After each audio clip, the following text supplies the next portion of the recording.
شگفتہ صاحبہ لکھنؤ سے، شیعہ سنی کی شادی کے بارے میں کیا مسئلہ ہے؟ شیعہ سنی کے بھائی شیعوں کے بہت سارے فرقے ہیں، ان کے عقائدوں میں بڑا اختلاف ہوتا ہے، تو کسی ایک جنرلی ایک حکم نہیں لگایا جا سکتا۔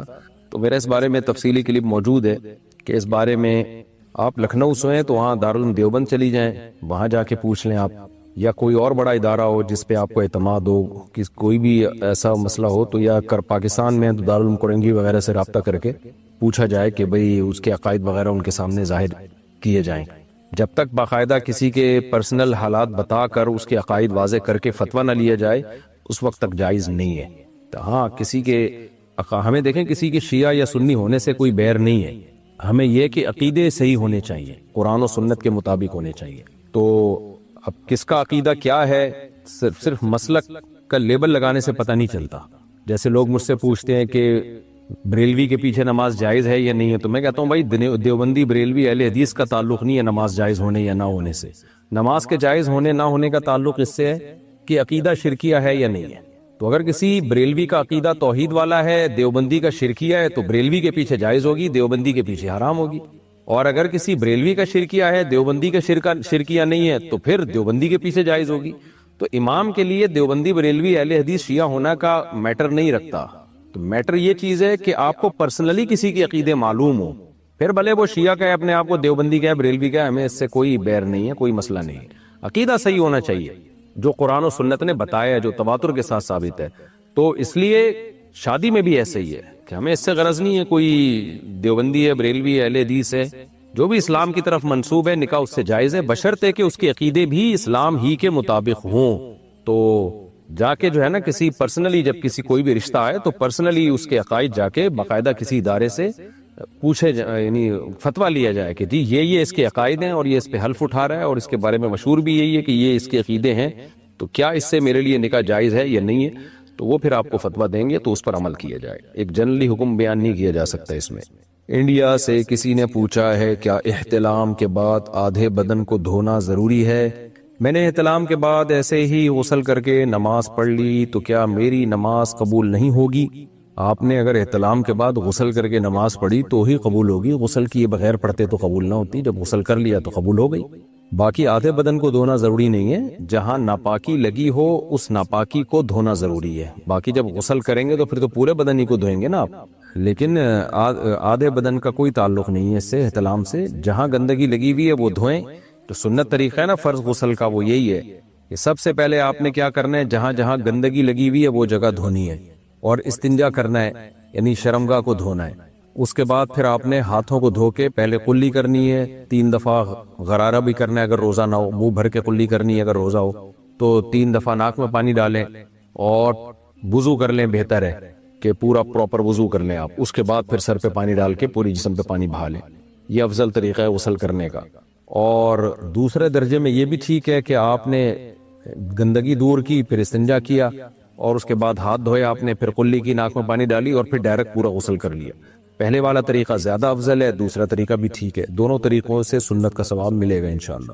پاکستان سے کسی نے پوچھا، میرے ابو میری امی کی بہت بے عزتی کرتے ہیں، گالیاں بھی دیتے ہیں، لیکن ہم سے بہت پیار کرتے ہیں۔ امی ابو دونوں گورنمنٹ ٹیچر ہیں، میری امی یہ سب کچھ برداشت کر رہی ہیں، لیکن میں جب ان کو اس طرح سے بے عزت ہوتا ہوا دیکھتی ہوں تو مجھے اپنے پاپا سے نفرت ہوتی ہے، میرا ان سے بات کرنے کا دل نہیں کرتا۔ میری عمر 15 سال ہے، ٹینشن رہتی ہے، اس کا کوئی حل بتائیں۔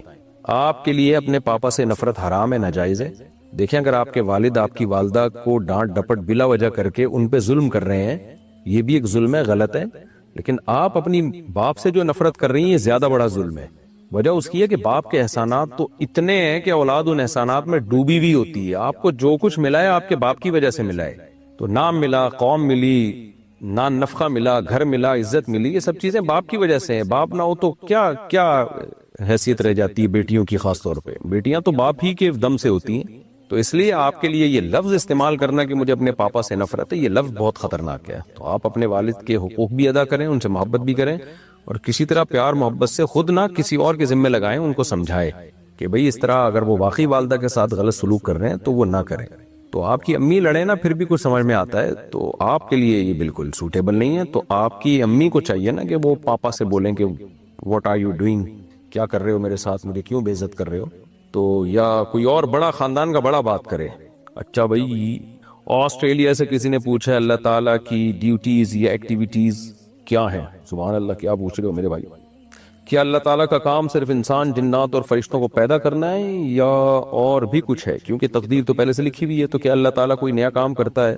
میں یہ جاننا چاہتا ہوں کہ اللہ تعالیٰ کی سرگرمیاں کیا ہیں۔ ابھی بھائی صاحب، اللہ کے لیے اس طرح کے الفاظ استعمال نہ کریں۔ آپ آسٹریلیا سے ہیں، شاید اردو کمزور ہے یا کسی نے ترجمے میں ایسا کر دیا ہے، تو اللہ تعالیٰ کے لیے ہمیں تھوڑا مناسب الفاظ استعمال کرنے چاہیے۔ ایکٹیویٹیز کیا ہیں، اللہ تعالیٰ کی سرگرمیاں کیا ہیں، یہ انسانوں کے لیے الفاظ استعمال ہوتے ہیں۔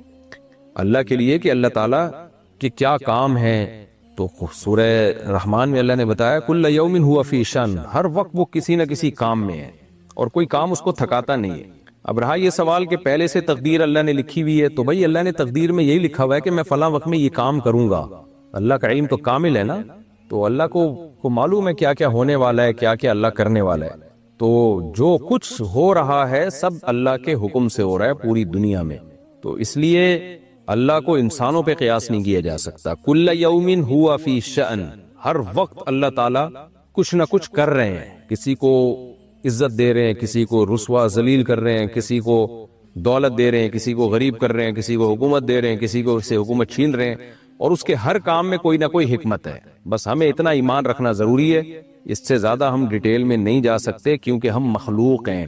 اللہ کی ذات ہمارے مینٹل لیول سے اوپر کی ذات ہے، اس کے بارے میں زیادہ گہرائیوں میں جانے کی ہمیں اجازت نہیں ہے۔ ذبیح اللہ صاحب انڈیا سے، میں جہاں کام کرتا ہوں وہاں میرے سر مجھے مورتی کی فوٹو کے سامنے اگربتی جلانے کے لیے دیتے ہیں، کیا ایسا کرنے سے مجھے گناہ ہوگا؟ حرام ہے بھائی، سخت گناہ ہے، کبیرہ گناہ ہے، بلکہ شرک ہے، کیونکہ یہ مورتی کے سامنے اگربتیاں جلانا عبادت سمجھا جاتا ہے یہ عمل کو، تو اس عمل سے آپ مشرک ہو سکتے ہیں۔ کیا بیوی کی کزن کی بیٹی سے نکاح کر سکتے ہیں جبکہ وہ بیوہ بھی ہو؟ جی ہاں، بیوی کی کزن کی بیٹی جو ہے اس سے نکاح کر سکتے ہیں، بیوی کی موجودگی میں بھی، اور اگر اللہ نہ کرے کسی کی بیوی دنیا سے پہلے چلی گئی، ویسے اللہ ایسا کرتا بھی نہیں عام طور پہ، اکثر شوہر ہی پہلے جاتے ہیں، لیکن پھر بھی کزن کی بیٹی سے نکاح ہو سکتا ہے اور بیوی کی موجودگی میں بھی ہو سکتا ہے۔ البتہ بیوی کی جو بہن ہے نا، اس کی بیٹی سے نکاح نہیں ہو سکتا جب تک بیوی زندہ ہے، کیونکہ کسی عورت اور اس کی بھانجی کو آپ نکاح میں جمع نہیں کر سکتے، جیسے عورت اور اس کی بہن کو نہیں کر سکتے، تو ایسے عورت اور اس کی بھانجی کو بھی نہیں، ایک وقت میں یہ دونوں نکاح میں جمع نہیں ہو سکتے۔ لیکن کزن کی بیٹی جو ہے یہ تھوڑا دور کا رشتہ ہے، تو اس سے نکاح ہو سکتا ہے۔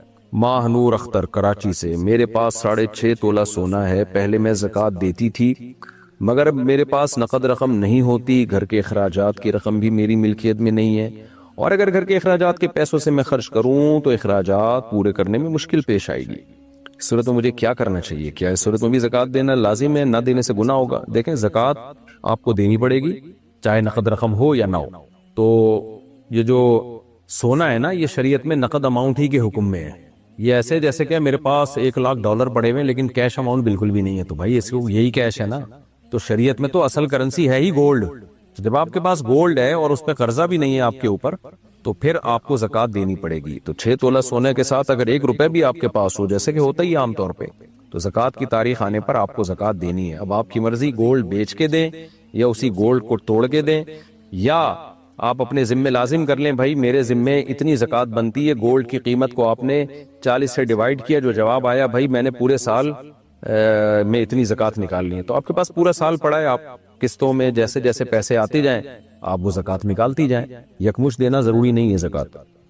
عبد المنان صاحب اسلام آباد سے، میں نے سنا ہے کہ جھک کر ملنا شرک ہے، تو کیا جو ہم بزرگوں سے جھک کر ملتے ہیں کیا یہ بھی شرک ہے؟ کسی کے سامنے جھکنا اگر عبادت کی نیت سے ہو تو پھر تو شرک ہے، لیکن لوگ عبادت کی نیت سے نہیں جھکتے، تعظیم اور ادب کی نیت سے جھکتے ہیں، تو یہ گناہ تو ہے لیکن شرک نہیں ہے، تو نہ جھکا نہ کریں کسی کے سامنے۔ ایک تو ہوتا ہے نا کندھے ایسے سکیڑنا، یہ تو جائز ہے، یہ تو تواضع ہے، ایک ہے باقاعدہ سر کو یوں پراپر طریقے سے جھکانا، یہ جائز نہیں ہے۔ ارباز صاحب کراچی سے پوچھتے ہیں، میری بیوی کا شادی کے بعد سے مطالبہ ہے کہ میں اپنے ماں باپ سے الگ گھر لے کر رہوں کیونکہ اس کی میرے والدین سے بنتی نہیں ہے۔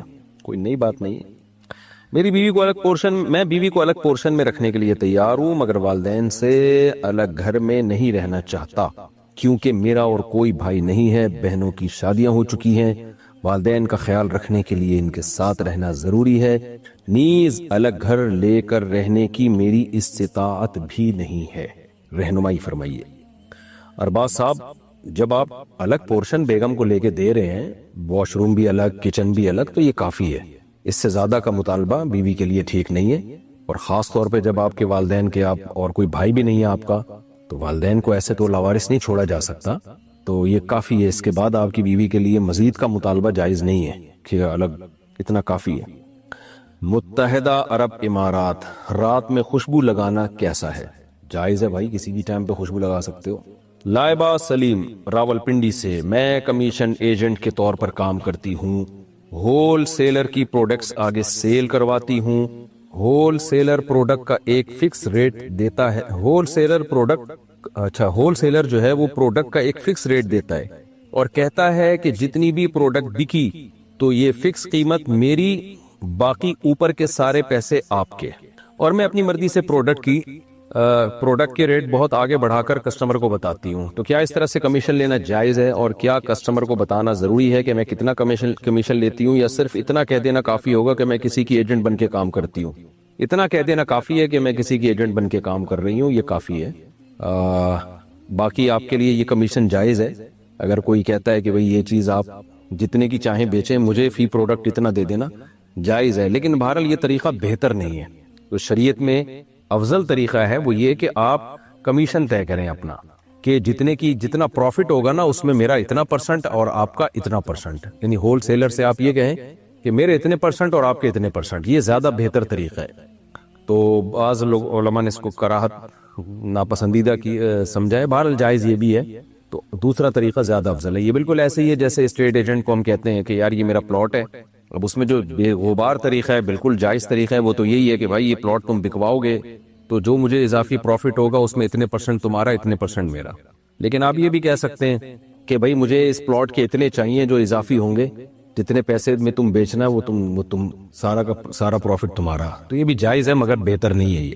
امریکہ سے کسی نے پوچھا ہے، میری ساس چھوٹی چھوٹی گھریلو باتوں پر غصہ کرتی ہیں، سب کی ساسیں کرتی ہیں بھائی، لیکن حیرت ہو رہی ہے امریکہ میں بھی ساسیں وہی کچھ کر رہی ہیں جو پاکستان میں کرتی ہیں، چھوٹی چھوٹی باتوں کو مائنڈ کرتی ہیں۔ میرے بچے بھی چھوٹے چھوٹے ہیں، ساری چیزیں آپ کے چھوٹی چھوٹی چل رہی ہیں، جس کی وجہ سے بعض مرتبہ گھر کے کام مثلاً برتن دھونا وغیرہ گھنٹے 2 گھنٹے آگے پیچھے ہو جاتے ہیں۔ یہ بھی چھوٹے چھوٹے کام ہیں جس پر ساس غصہ کرتی ہیں۔ میرے شوہر بہت اچھے ہیں، الحمدللہ الحمدللہ، ہم ایک دوسرے سے خوش ہیں، مگر ساس ان کی چھوٹی چھوٹی باتوں سے، اچھا، ساس کی ان چھوٹی چھوٹی باتوں سے میں بہت تنگ ہو رہی ہوں، یعنی آپ اس کی وجہ سے روز بروز چھوٹی ہوتی چلی آ رہی ہیں۔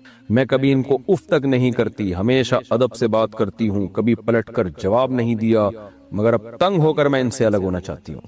میرے شوہر اپنی امی کے رویے سے واقف ہیں، مگر وہ میرے صبر اور خاموشی پر صرف میرے ماتھے پر پیار کرتے ہیں۔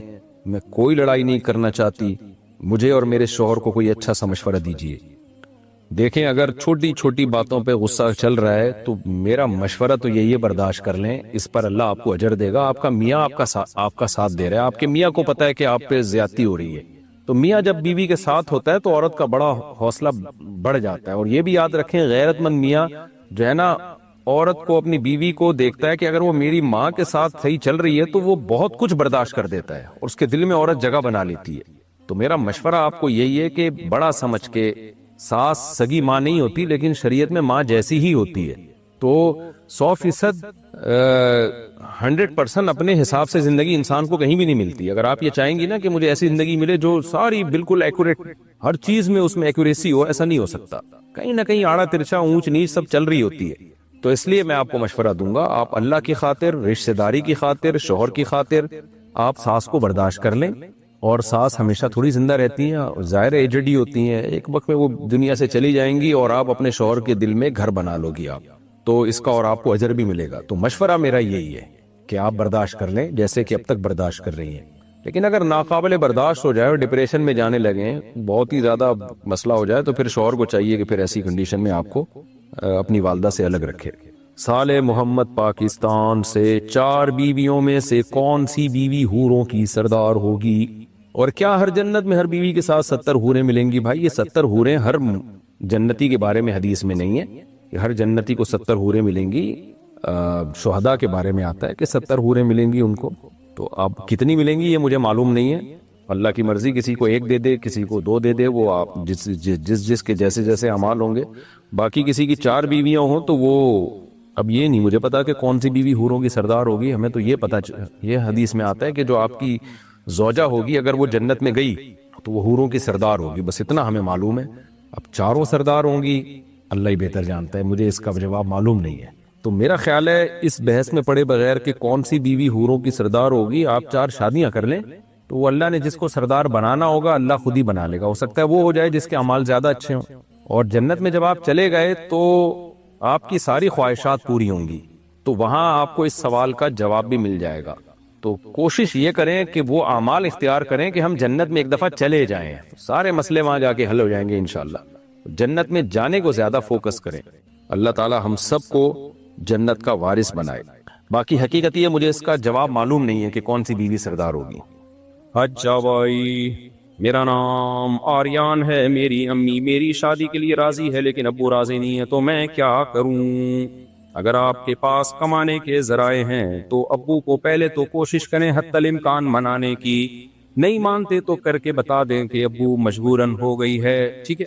بیٹے کے اور بیٹی کے معاملات میں شریعت نے فرق رکھا ہے. آپ مفتی صاحب، وضو کے دوران ازواج کا جواب دینا جائز ہے؟ جی بالکل مفتی صاحب، میرا نام سعد بصیر ہے اور میں.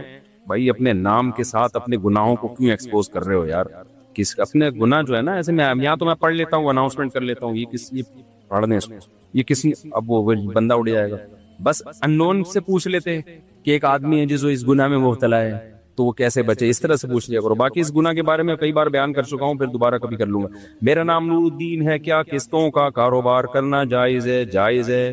ڈاکٹر اسرار احمد صاحب نے کہا ہے کہ یہ سود ہے نہیں. ڈاکٹر اسرار احمد صاحب ہمارے لیے بہت قابل احترام رحمہ اللہ تعالی، لیکن وہ مفتی نہیں تھے. سود کے مسائل مفتیان کرام سے پوچھیں. سود کے تو بڑے ویسے بھی پیچیدہ مسائل ہوتے ہیں، اس میں تو ایکسپرٹ مفتی ہوتے ہیں جو بتاتے ہیں. آپ تو قسطوں کے کاروبار تو سود ہو ہی نہیں سکتا. میں نے بھی وہ ڈاکٹر صاحب کی اسپیچ سنی ہے جس میں وہ کہہ رہے ہیں میری رائے میں یہ بھی سود ہے، لیکن وہ بالکل اس کی کوئی حیثیت نہیں. باقی انہوں نے جو دین کے کام کیے، ہمارے ہاں جب کسی ایک سے کسی بات پہ اعتراض کیا جائے تو لوگ سمجھتے ہیں میں اس کے اگینسٹ ہوں. کہ قرآن کی بڑی خدمت کی انہوں نے. جو ہماری نئی جنریشن ہے، جو اسکول یونیورسٹی کالجز کے لوگ ہیں اور بڑی اپر لیول کا جو ہمارا طبقہ ہے، اس کے بڑا ان کا اچھا کردار ہے. بڑی محنت کے ساتھ وہ درس قرآن دیا کرتے تھے، اب بھی ان کے درس موجود ہیں. لیکن مسائل کے معاملے میں آپ مفتیان کرام سے پوچھو گے. تو سود سے اس کا کوئی تعلق نہیں ہے، بلکہ یہ جو آیت نازل ہوئی ہے نا، احل اللہ البیع وحرم الربا، مشرکین مکہ نے کہا تھا کہ سود کیوں حرام ہے.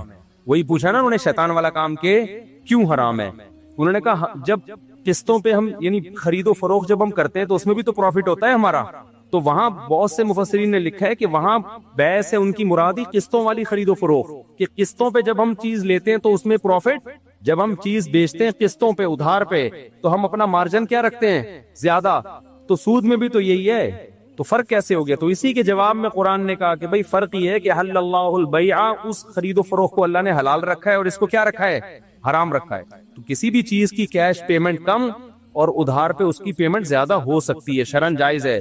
ناجائز یہ ہے کہ آپ اسی مجلس میں طے نہ کریں. دیکھو ایک چیز میں اپنا موبائل میں بیچتا ہوں، میں کہتا ہوں بھائی یہ کیش پہ 1 لاکھ کا ہے اور قسطوں پہ 1.5 لاکھ کا. آپ چلے گئے موبائل لے کے کہ ٹھیک ہے کل پیسے لے آیا تو 1 لاکھ دے دوں گا، اور اگر نہیں لایا تو سمجھنا 1.5 لاکھ. یہ حرام ہے. اسی وقت طے کرو کہ 1 لاکھ والی پیمنٹ پہ لوگے یا 1.5 لاکھ والی، اسی وقت طے کرو. اور جو ایک دفعہ طے ہو گئی اب اس میں کمی بیشی نہیں ہو سکتی. مثال کے طور پر آپ نے کہا میں 1.5 لاکھ والی پیمنٹ پہ سودا کر رہا ہوں اور میں 1 سال میں پیمنٹ دوں گا. میں نے کہا جی ٹھیک ہے، موبائل لے جا بھائی، ضمانت کے طور پہ کوئی بھی ڈاکومنٹ جمع کرا دو، 1.5 لاکھ لے آنا. کل آپ آئے کہہ رہے یار ایسا کر، یہ 1 لاکھ پکڑ اور باقی قسطیں معاف کر. اب نہیں ہو سکتا، سمجھ رہے ہو؟ اب اگر جلدی دی تو اس کی بیس پہ ڈسکاؤنٹ نہیں ہو سکتا، دیر کی تو قیمت میں اضافہ نہیں ہو سکتا. مثال کے طور پر سال کے بعد بھی ابھی تک نہیں دیے، اب میں کہوں اب بھائی سال کے بعد جتنی تاخیر ہوگی نا پینلٹی لگنا شروع ہوگی. یہ کیا ہے؟ ناجائز ہے، بشرطے کہ وہ پینلٹی آپ کے پروفٹ کا حصہ ہو. سمجھتے ہو؟ یہ ناجائز ہے. اچھا بھائی، میں امریکہ میں رہتا ہوں اور دوسری شادی پاکستان میں کرنا چاہتا ہوں کیونکہ امریکہ میں 1 شادی الاؤ ہے. کیا میں پاکستان میں شادی کر کے بیوی کو رکھ سکتا ہوں؟ دوسرا سوال یہ کہ میں 5 وقت میں سے صرف 4 وقت کی نماز پڑھتا ہوں کیونکہ میری آنکھ فجر میں نہیں کھل پاتی. آپ مجھے آسان حل بتا دیں. آپ فجر میں بہت پاورفل الارم لگائیں اور دور رکھیں اپنے بیڈ سے.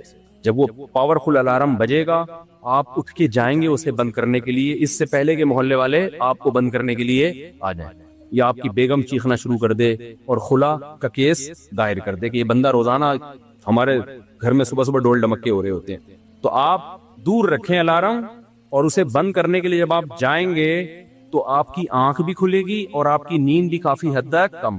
اور واش روم کے قریب رکھیں وہ, تو وہیں واش روم ہو, وہیں بند کرنے کے لیے واش روم میں گھس جائیں. وہاں سے جیسے ہی واش روم میں گھرے ٹن مارا, ہمارے یہاں ایسے ہی ہے واش روم, یہاں سے یوں کر کے ٹن مارنا پڑا. واش روم یوز کیا, پھر آپ نے کیا کیا, فوراً پانی مار دیا آنکھوں پہ, بس. پھر بھی اگر نماز نہیں پڑھتے اس کا مطلب بھائی آپ کو نماز پڑھنا کا شوق ہی نہیں ہے. تو یہ نسخہ استعمال کریں, انشاءاللہ آنکھ کھلے گی. دوسرا یہ کہ میرا دوسری شادی پاکستان میں کرنا چاہتا ہوں, پاکستان میں کر لیں آپ شادی. امریکہ والوں کو تو ایسے ٹھا کر کے رشتے ملتے ہیں. بھائی آپ صرف لڑکی والوں کو یہی بتائیں گے نا امریکہ میں رہتا ہوں, وہ پھر آپ کی تلاشی بھی نہیں لیں گے.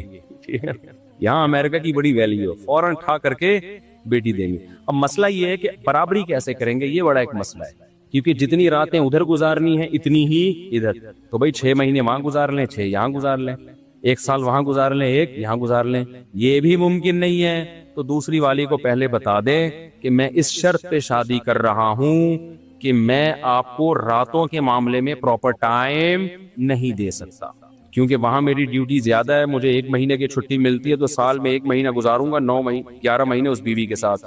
تو اگر آپ اس پہ خوش ہیں تو مجھ سے شادی کر لیں, ادروائز وہ نہیں کرے گی شادی. تو جو مجبور عورت ہوگی وہ کر لے گی something is better than nothing کے اصول کو سامنے رکھتے ہوئے. بہت سی ایسی عورتیں ہوتی کہنے چلو یار میاں تو مل گیا نا, خرچہ تو مل رہا ہے نا, اس میں پھر بھی عورت کا بہرحال فائدہ ہے. کیا ہے فائدہ؟ ہے نا کہ وہ جو مجبور ہوگی وہ کرے گی, جو مجبور نہیں ہوگی وہ کہے گی نہیں بھائی میں نہیں کر رہی. تو یہ اس کو حق اللہ نے دیا, وہ کہے میں نہیں کرتی. تو یہ اس طرح سے پھر کی جا سکتی ہے, ادروائز پھر تو برابری تو بہرحال ضروری ہے. آپ سے گزارش ہے کہ میں آپ سے ڈائریکٹ کانٹیکٹ کرنا چاہتا ہوں. اچھا ڈائریکٹ کانٹیکٹ میرا سفر ہے, پر اس کے بعد انشاءاللہ صلو علی الحبیب. مفتی صاحب تھوڑی سی بات پر ٹینشن لیتا ہوں, جسم میں گھبراہٹ بہت ہوتی ہے, سر میں بھی درد ہوتا ہے. دیکھو یہ بعض دفعہ کوئی تھوڑی سی بات پہ جو ٹینشن لے رہا ہوتا ہے یہ فزیکلی کوئی فالٹ ہوتا ہے انسان کی باڈی میں, تو یہ آپ ڈاکٹر کو بھی بتا سکتے ہیں. ایک تو نارمل آدمی تھوڑی سی بات پہ ٹینشن لے رہا ہے, یہ روحانی فالٹ ہے. یہ کون سا فالٹ ہے؟ روحانی فالٹ. اس کا ہم علاج کریں گے. لیکن بعض دفعہ ایک آدمی کمزور ہے, خون کی کمی ہے, یا وہ بلڈ پریشر کا مسئلہ ہے اس کے ساتھ, یا شوگر کم ہو جاتی ہے, یہ سب چیزوں کی وجہ سے بھی انسان کو چھوٹی چھوٹی باتیں, نیند ہی پوری نہیں ہوئی ایک آدمی کی, جاگا ہوا ہے کب سے, تو وہ تو ٹینشن لے گا نا. تو اس کا حل ڈاکٹر کے پاس ہوتا ہے, اس کا حل مولانا کے پاس. تو پراپر نیند ڈاکٹر کو بتا دیں بھائی پراپر نیند ہو رہی ہے کہ نہیں ہو رہی, یا وغیرہ وغیرہ وغیرہ. تو یہ وظیفوں میں نہ پڑھایا, وظیفے صبح شام اللہ کا ذکر بس ویسے ہی کیا کریں. تو کمزوری کی وجہ سے انسان جلدی ٹینشن لیتا ہے, سمجھتے ہیں؟ تو ایکسرسائز کریں, کھائیں پیئیں, پھوڑیں تھوڑیں, ایک دم پاورفل ہو جائیں گے تو ٹینشن لینا ختم ہو جائے گی. حقیقت بتا رہا ہوں. مفتی صاحب اللہ پاک آپ کی برکت, ہم دو بھائی پاکستان نیوی میں فوجی, ہم دونوں بھائیوں کو ابھی تک رشتہ نہیں ملا ہے. ابے فوج میں بندہ ہوتا ہے ایسے ٹھک کر کے رشتہ ملتا ہے یار, پتہ نہیں یہ کیسے لوگ ہیں یار. لڑکی والوں کو جب بتایا ہمارا بیٹا آرمی میں ہے یا نیوی میں ہے, تو ہمیں تو مشاہدہ یہ ہے کہ ٹھک کر کے وہی اسٹیبل ہے نا. ایک پھر فوج کا ایک سسٹم اتنا اچھا ہے کہ وہ اس میں پوستی ہوتے نہیں ہیں. داماد سب سے گھٹیا داماد کون سا ہوتا ہے؟ جو پوستی ہو, پڑا رہتا ہو, ہلتا نہ ہو. فوج میں ہونے کا مطلب ہے کہ یہ ہلائے گا, ٹھیک ہے نا. ایسا نہیں ہو سکتا کہ یہ ہلے نہیں. وہ تو ہمارے والد صاحب فوج میں تھے نا, میں پتا ہے نیوی میں تھے, اتنے پھرتیلے تھے. صبح صبح اٹھ کے 4 بجے جاگنگ کر رہے ہیں, تہجد پڑھ رہے ہیں. جاگنگ تو نہیں یعنی ایکسرسائز گھر میں کرتے تھے, تہجد پڑھتے ہیں, پھر روزانہ پابندی سے نہانا, ٹائم پہ سونا, ٹائم پہ اٹھنا. تھے مذہبی, کیونکہ تلاوت ٹائم پہ. ہم نے نہیں دیکھا کبھی انہوں نے تلاوت کا ناغہ کیا ہو, تہجد کا ناغہ کیا ہو. ان کی ایک روٹین تھی. تو فوج میں جو ہوتا ہے اکثر اس کو رشتہ مل جاتا ہے. تو اس لیے مجھے نہیں پتا آپ کو کیوں نہیں مل رہا. ڈیزائننگ بھی صحیح ہوگی, کیونکہ ڈیزائن اگر صحیح نہ ہو تو بھی فوج میں سلیکشن, فوج میں ڈیزائننگ بھی دیکھی جاتی ہے کہ بھائی ڈینٹنگ پینٹنگ کا زیادہ کام ہے تو ریجیکٹ کر دیتے ہیں. وہ بہانہ کچھ بھی بنا لیں گے, آپ کے نمبر اچھے نہیں ہیں, لیکن وجہ یہ ہوتی ہے کہ آپ اچھے نہیں لگ رہے ہمیں بالکل بھی, ٹھیک ہے نا. تو ہاں ایک چیز فوجیوں میں کمپلینز آتی ہے, بعض خواتین کی شادی کسی فوجی سے ہوتی ہے تو کہتی ہیں اخلاق ٹھیک نہیں ہے. یہ فالٹ ہو سکتا ہے کسی فوجی میں, اخلاق کیا نہ ہو, غصے کا تیز ہو, یہ تو کسی میں بھی ہو سکتا ہے. تو اس والے فالٹ کا وہاں علاج یہی آفیسر میں یہ فالٹ کی کمپلین زیادہ ہے. ہم تو ہر طرح کے لوگ آتے ہیں نا ملنے کے لیے, تو کسی کمیشن آفیسر سے شادی ہو گئی تو خاتون کو یہ شکایت ہوتی ہے, یہ آرڈر دیتا رہتا ہے بس, ٹھیک ہے نا. تو وہ کیونکہ وہاں ان کو عادت پڑ چکی ہوتی ہے نا, چائے لاؤ, یہ کرو, وہ کرو, تو وہ بیگم کو بھی ریموٹ کنٹرول. لیکن سب ایسے نہیں ہوتے جو میرا بیان سن رہے ہیں, ان کے علاوہ کی بات کر رہا ہوں. ہمارے ایک رشتے دار تھے, نیوی میں آفیسر تھے وہ, تو ریٹائرمنٹ کے بعد وہ یہی کرتے رہتے تھے بیٹھ کے, یہ لے آؤ چائے لے آؤ, اوے وہ لے آ چائے, 1 منٹ دیر ہو گئی تو ان کو غصہ آتا تھا. تو انہوں نے پھر بتایا کہ بھائی مجھے غصہ میرا رائٹ ہے, کیونکہ ہم نے فوج میں کبھی نہیں دیکھا کہ چائے بولاؤ اور وہ نہ آئی. تو ان کو ہم سمجھاتے تھے, میں تو نہیں تھا, ان کے رشتے دار سمجھاتے تھے کہ یہ گھر ہے, یہ میدان جنگ بولو. تو یہ بعض لوگوں میں جو میرا بیان نہیں سنتے فوج کے افسران, ان لوگوں میں یہ فالٹ کی کمپلین آئی ہے اخلاقی لحاظ سے کہ ڈانٹ ڈپٹ اور ہاں سب نہیں ہوتے ایسے. اصل میں آفیسر بھی بیان سنتے پھر بولتے ہیں کہ آپ ہمارے بارے میں ایسا کہہ رہے ہو, ہم تو ایسے نہیں ہیں. تو میں نے کب کہا آپ ایسے ہیں, میں آپ کے علاوہ کی بات کر رہا ہوں. تو میں دعا کرتا ہوں اللہ آپ لوگوں کو اچھے اچھے رشتے دے دے, لیکن سمجھ میں نہیں آ رہا آپ کو رشتہ مل کیوں نہیں رہا. آپ کا معیار بہت اونچا ہوگا, اصل وجہ یہ جو اس زمانے میں اسٹیبل ہو, جاب کر رہا ہو, دیکھنے میں بھی فٹ فاٹ ہو, کوئی معذوری نہیں ہے, وہ جب کہتا ہے مجھے رشتہ نہیں مل رہا, اس کا مطلب ہوتا ہے کہ میں وہ جو بہت اونچی پرواز پہ جا رہا ہوں اس پرواز کے حساب سے نہیں مل رہا. تو آپ اپنا معیار تھوڑا سا کم کریں تو ملے گا آپ کو انشاءاللہ. اگر ذی الحجہ کا چاند نظر آنے کے بعد بال یا داڑھی وغیرہ کی سیٹنگ کرا سکتے ہیں, قربانی ہی کرنی ہو یا کاٹنا گناہ ہے. حدیث میں آتا ہے جس نے قربانی کرنی ہے تو ذی الحجہ کا چاند نظر آنے کے بعد وہ اپنے بال اور ناخن نہ کاٹے, لیکن یہ استحبابی حکم ہے, واجب حکم نہیں ہے. بہتر ہے کہ نہ کرے, اگر کوئی کر لے تو بھی کوئی گناہ نہیں ہے. پردے کے حوالے سے یونیورسٹی کا کیا حکم ہے؟ کو ایجوکیشن کا زمانہ ہے, وہی حکم ہے جو نبی کے دور میں حکم تھا. نظر کی حفاظت کرنی ہے, نامحرم لڑکیوں سے فری نہیں ہونا. یہ حکام اسلام کے چینج نہیں ہوئے.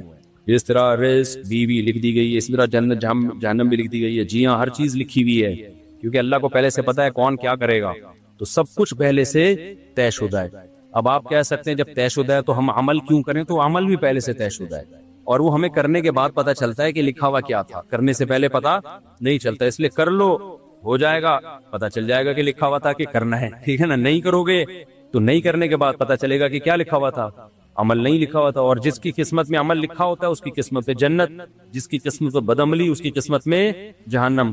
تو اس سے عمل کی ویلیو کم نہیں ہوتی بلکہ بڑھ جاتی ہے. سمجھتے ہو؟ ہم سے پہلے جمعہ سے پہلے اور جمعہ کے بعد کتنی رکعت ہوتی ہے؟ 4 رکعتیں. بعض ائمہ 6 رکعتوں کے قائل ہیں جمعہ کے بعد, وہ بھی ٹھیک ہے, لیکن 4 پر بھی فتویٰ ہے. میرے گھر بیٹی کی پیدائش ہوئی ہے, کوئی اچھا سا نام بتا دیں. بھائی اس طرح تو بہت سارے اچھے سے نام ہیں. ایسی صورت میں آپ 4-5 نام سلیکٹ کر کے دیا کریں کہ ان میں سے کوئی اچھا سا بتا دیں. تو جب بھی کسی سے نام کا پوچھیں نا, تو آپ اس کو پہلے سے 4-5 نام بتائیں تاکہ میرا امتحان آسان ہو جائے. ورنہ میں بولوں گا یہ نام کہ نہیں, یہ والا نہیں, یہ نام یہ والا نہیں, یہ نام یہ والا نہیں, یہ تو بہت لمبا سلسلہ چلے گا. تو 4-5 نام آپ لوگ سلیکٹ کر لیں, ان میں سے میں ایک بچا دوں گا, یہ والا زیادہ اچھا ہے. عجیب عجیب نام آ رہے ہیں, لوگ کہتے ہیں یونیک نام ہونا چاہیے بس, جو کسی کا نہ ہو. تو ایک صاحب مجھے کہنے لگے بھائی میری بیٹی کے, میں نے کہا فاطمہ نام نہیں, فاطمہ تو سب کامن ہے, عائشہ بھی کامن ہے. میں نے کہا بہت سارے نام ان کو بتاتا رہا میں, نہیں جی یہ بھی کامن ہے. کہہ رہے یونیک سا بتاؤ, یونیک سا جو کسی کا نہ ہو. تو ٹینشن میں خود بھی نہ ہو, دوسرے کو بھی ٹینشن نہ دو. 4-5 نام سلیکٹ کر کے بتا دیا کریں, اس میں بتا دوں گا یہ نام زیادہ اچھا ہے. میرا نام محمد شراز ہے اور میں انڈیا سے آیا ہوں, میں آپ سے ملاقات کرنا چاہتا ہوں. آج میں بہت مصروف ہوں. کہاں ہیں یہ شراز بھائی؟ آپ بس مسافہ کر لیں آگے, شاباش. تو میں مل نہیں سکتا, بس اتنا ہی مل سکتا ہوں کیونکہ مجھے بہت اسپیڈ میں نکلنا ہے آگے. آپ کہاں کے ہیں؟ جی مراد آباد. انڈیا والوں کو ماشاءاللہ ویزے دھڑ دھڑ دے رہا ہے پاکستان بہت انڈیا والوں کو پروٹوکول دیتا ہے, چاہے ہندو ہو مسلم ہو, سب کو ویزے ملتے ہیں. آپ بھی انڈیا سے آئے ماشاءاللہ. کہاں سے آئے؟ گجرات سے. گجرات کے لوگوں نے تو دین کی بڑی خدمت کی. آپ کہاں سے؟ گجرات سے. ماشاءاللہ ماشاءاللہ. پوری دنیا میں گجراتیوں کے مدرسے ہیں, جہاں بھی جاؤ گے نا آپ کو گجرات والے لوگوں کے مدارس نظر آئیں گے. اور خیریت سے واپسی کب ہے آپ؟ پرسوں واپس. اللہ تعالیٰ آپ کے سفر کو مبارک کرے. پاکستان کیسا لگا؟ پہلے بھی آ چکے ہیں, پہلی بار آئے, کیسا لگا؟ کس لحاظ سے اچھا لگا پاکستان؟ جی رشتہ داروں کے لحاظ سے. تو وہ تو آپ کے رشتہ دار اچھا ہیں, ملنے تو آئے ہیں رشتہ داروں کے, لیکن میں پوچھ رہا ہوں پاکستان کیسا لگا؟ اخلاق سے متاثر ہوئے, لوگ تمیز سے بات کرتے ہیں, گالیاں والیاں, وہی نختر کا پروگرام تو نہیں دیکھتے؟ اچھا, عزت بہت دیتے ہیں ماشاءاللہ. اور باقی آپ کو ایز کمپیئر ٹو انڈیا یہاں کے جو کھاتے پیتے لوگ نظر آئے آپ کو؟ یہ غربت میں ٹھٹرے ہوئے ہیں, کھاتے پیتے ہیں. پٹرول مہنگا ہو گیا, اچھا اچھا، یہ بتائیں گٹر کے ڈھکن بند نظر آئے کھلے ہوئے نظر آئے ہیں؟ نہیں، آپ وہاں جا کے انڈیا والوں کو بتائیں گے نا پھر کہ یہ تھا، تو میں بھی سے ان کو کہہ رہا ہوں کہ بھائی اچھی بات پہنچے نا وہاں. جی میں ان سے کچھ پوچھ رہا ہوں، یہ مجھ سے میری طبیعت پوچھ رہے ہیں. کہہ رہے ہیں آپ کی طبیعت ٹھیک. پاکستان کیسا لگا بس یہ بتائیں، کس لحاظ سے اچھا لگا؟ دو اور دو چار کی طرح بتائیں، پوائنٹ بتائیں جلدی جلدی. پہلی بات، لوگوں کے اخلاق بہت اچھے ہیں ماشاءاللہ، نوٹ کر لو اپنی خوبیاں. دوسری بات، رہن سہن بہت اچھا ہے. یہ پھر مبہم باتیں شروع کر دی نا. رہن سہن یعنی گھر میں صفائی ستھرائی ہے یہاں لوگوں میں، یہ رہن سہن. تیسری بات اور کیا اچھا، مسجدیں آباد ہیں، مسجدیں آباد. زیادہ چوتھی بات، لوگ زیادہ دیندار نظر آئے بے دین نظر آئے؟ دیندار نظر آئے ماشاءاللہ. اور لوگ انڈین سے یہاں نفرت کرتے ہیں محبت کرتے ہیں؟ محبت کرتے ہیں. دیکھو انڈیا والوں سے بھی کیا کرتے ہیں؟ محبت کرتے ہیں. کوئی لسانیت عصبیت قوم پرستی نہیں، الحمدللہ. اچھا اور کوئی سوال پوچھ رہے لے لی. اچھا ڈیولپمنٹ کے لحاظ سے بسوں کا نظام، جہازوں میں بھی سفر کیا ہوگا آپ نے، اور لائٹ تو جاری ہے نا؟ اتنی لائٹ وہاں جاتی ہے؟ وہاں اتنی نہیں جاتی ہیں، لائٹ زیادہ جاتی ہے. بس یہاں سے برائیاں شروع ہو گئی ہیں، ہوا پڑ رہی ہے. ٹھیک ہے چلیں، اللہ دی آپ کی عمر میں برکت ہے. جزاک اللہ. ٹھیک ہے جزاک اللہ. دلی علی میں سوال پڑھ لوں، بے حیائی سمجھنے کے لیے کیا کریں مفتی صاحب؟ شادی کریں جلدی سے، روزے رکھیں کثرت سے، سزا دیں اپنے آپ کو. حضرت میں 2 دفعہ لاہور سے حاضر ہوا تھا ملاقات کے لیے نا، آپ سفر پڑتے. ایک دفعہ میں ایمرجنسی میں نکاح پڑا، پھر حاضر ہوا. آج 10 منٹ کی ملاقات، بہت ضروری بات ہے، صرف 2 کرنی ہے. کون آیا بھائی لاہور سے؟ یار ایسا نہیں کرو، ایسا کرو گے تو کون آئے گا؟ آپ بتاؤ، اس وقت بہت تھکا ہوا ہوتا ہوں. اچھا بیٹھے ہیں، ابھی غور کرتے ہیں آپ کی. مفتی صاحب پوچھ رہے ہیں یہ کہ پیسے دے کر زنا کرنا کیسا ہے؟ میں نے مفتی الیاس گھومر صاحب کو بنایا ہوا کہ صحیح ہے، ہرگز صحیح نہیں، حرام ہے. انہوں نے بھی نہیں کہا کہ صحیح ہے، غلط بیانی سے کام لیتے ہیں. مولوی الیاس گھومر صاحب نے صحیح نہیں کہا ہوگا، کچھ اور کہا ہوگا اس کو لوگوں نے. پیسے دے کے زنا کرنا بھی حرام ہے، کبیرہ گناہ ہے. مفتی صاحب مجھے آپ سے ملاقات کرنی میں کئی دفعہ گیا. میں آپ کو بہت دفعہ کہا پر آپ ملاقات نہیں کرتے. مجھے 10 منٹ میری. اچھا بھائی میرا نمبر یہ، میں ان سے بھائی یہ نمبر نوٹ کر لو، میں ان سے فون پہ رابطہ کر لوں گا کہ کیا کام ہے آپ کو. مفتی صاحب مولوی بنے یا ڈاکٹر بنے، اس بارے میں رہنمائی فرمائیں. کچھ لوگ مولوی بن جائیں، کچھ ڈاکٹر بن جائیں، دونوں ضرورت ہے. اب ہم جب بیمار ہوتے ہیں تو مولویوں کے پاس اڑے جاتے ہیں، ڈاکٹر کے پاس. اگر سارے ہی مولوی بن جاتے ہیں تو علاج کون کرے گا؟ اور سارے ڈاکٹر بن جائیں گے تو آخرت کی باتیں آپ کے ساتھ کون کرے گا؟ لوگ کہتے ہیں مردوں کو کون نہلائے گا؟ تو مولوی کا اصل کام مردوں کو نہلانا نہیں ہے، تو بہت آپ نے اس کو لوگ کہتے ہیں سارے شعبے ضروری ہیں. باقی یہ کہ ڈاکٹر تو ہول سیل کے حساب سے، اچھے مولوی مارکیٹ سے شارٹ ہے. تو مولوی بنا دیا، کیونکہ ذہین بچہ اس کو بنائے مولوی. سب سے مخنچو کو مولوی بنا رہے ہوتے ہیں جا کے، کسی کام کا نہیں ہوتا. چلو یار اس کو مدرسے میں ڈالو، وہ ذہین ہو نا اس کو بناؤ مولانا. مفتی صاحب آپ سے گزارش ہے کہ آپ اپنے چینل پر نماز کا عملی طریقہ بتائیں. انشاءاللہ بھائی یہ نوٹ کر لو، یہ اچھی سجیشن ہے. ہم نے چینل پہ نماز کا پورا طریقہ بتانا ہے. پہلے ضیاء الحق کے دور میں ٹی وی میں پورا پروگرام آتا تھا، پورا نماز کا طریقہ بتایا جاتا تھا. ضیاء الحق نے بڑے خاندانی کام کیے. میری جان پہچان میں جو دیندار لڑکیاں وہ مجھے پسند نہیں آ رہی، اور جو پسند آ رہی ہیں وہ دیندار نہیں ہیں. اب کیا کروں؟ پسند نہ آئے تو آپ کو خوبصورت لڑکی چاہیے جس میں اٹریکشن ہو، تو بے شک دین نہ ہو تو 4 دن کی چاندنی ہے، پھر اندھیری رات ہے. یہ خوب سمجھ لو. اس کے بعد جب اگر آپ بھی ویسے ہی ہو تو پھر تو دیکھو بہت براڈ مائنڈڈ آدمی کے لیے تو کوئی مسئلہ ہی نہیں ہوتا نا، کوئی مسئلہ ہی نہیں ہے. وہ تو ٹھیک ہے بھائی، جیسے مرضی بچے پیدا ہوں نہ ہوں. آج کل لبرل عورتیں تو سب سے بڑا مسئلہ وہ بچے ہی نہیں پیدا کرتی. وہ ایک ہو گیا بس کافی ہے. غلطی سے دوسرا ہو گیا تو چلو برداشت ہو جائے گا، تیسرا نہیں تو آپ کو نسل نہیں دیتی. وہ دوسرا بڑا مسئلہ ان کے ساتھ ہے، آپ کے بچے نہ گھر میں نماز، نہ روزہ، نہ بچیاں اسکارف نہیں لیں گی. آپ کے دماغ اگر دیندار ہے تو آپ ساری زندگی کڑ کڑ کے پاگل ہو جاؤ گے آپ. تو اس لیے جو خود دیندار ہے وہ دیکھے میں نے فیوچر اپنے گھر کا مستقبل میں ماحول میں کیسا چاہتا ہوں. کیا میں ایسا ماحول چاہتا ہوں کہ میری جوان بیٹی جب میرے سامنے آئے تو سر پہ چادر لے لیا کرے، میرے سامنے کم از کم پراپر ڈریس پہن کے بیٹھا کرے، وہ آپ جناب سے بات کیا کرے، وہ ٹھیک ہے نا. اس کو ڈراموں کا شوق، ڈراموں سے وہ بچتی ہو. صبح میں گھر میں جاؤں تو تھوڑی بہت تلاوت کا معمول ہو. ٹھیک ہے، میں نہیں کہہ رہا کہ پورا ریونڈ کا اجتماع بنا دے گھر کے اندر آپ. اوکے یار ایسا تو بالکل ہی عجیب سا ہو جائے گا. بچے کارٹون بھی دیکھتے ہیں، ارطغرل بھی آج کل مارکیٹ میں چل رہا ہے، لیکن کم از کم یہ تو نہ ہو نا جب بیہودہ ڈرامے آ رہے ہیں تو تھوڑا بہت تو کچھ وقار نظر آئے نا. تو اگر یہ چاہتے ہو تو بھائی دیندار سے کرو. اور لا مسئلہ دینداروں میں بھی بہت خوبصورت مل جائیں گے آپ کو. اور اگر نہیں مل رہی تو بھائی دین کو ترجیح دو خوبصورتی پہ. دیکھو ایک ماہر کا بڑا اچھا مقولہ ہے کہ کتنی ہی خوبصورت لڑکی کیوں نہ ہو، وہ آپ کو خوبصورت اس وقت تک لگتی ہے جب تک وہ آپ کی بیوی نہیں ہے. جیسے ہی وہ آپ کی بیوی بن گئی تو آپ کو اس کے علاوہ دنیا کی ہر عورت خوبصورت لگنا شروع ہو جائے گی. یہ انسان کی نفسیات ہے. جو چیز نہیں ہوتی وہ کروڑوں کی ہے، جو ہو گئی تو اس کو 2 ٹکے کی نہیں رہتی انسان کے. پھر اس کی ویلیو جب آئے گی جب اس کو اللہ نہ کرے چھوڑ دیا آپ نے، طلاقیں دینے کے بعد پھر لوگ پچھتا رہے، ابے یار اتنی خوبصورت بیوی. ایک صاحب نے ایسا ہی کیا، خوبصورت بیوی تھی، طلاق دے دی، ان کو سمجھ میں نہیں آتی تھی، بد اخلاق تھی. پھر جب لے کر آئے تو وہ جو بہت اچھی لگ رہی تھی، جب لے کر آئے تو کہہ رہے ہیں یہ مجھے اچھی نہیں لگ رہی، مجھے وہ والی یاد آ رہی ہے. تو یہ انسان کی، آپ نے دیکھا ہوگا ہم جب کالج جاتے تھے نا، ہمارے دوست پینٹ بہت خریدتے تھے شوق سے پینٹ، تو وہ جیسے ہی بہت 1 گھنٹہ تحقیق کے بعد ایک پینٹ خریدی بڑی خوبصورت، وہ یار یہ بڑی جچے گی، جیسی مارکیٹ میں گئے ہیں اب ساری پینٹیں اس سے اچھی نظر آنا شروع.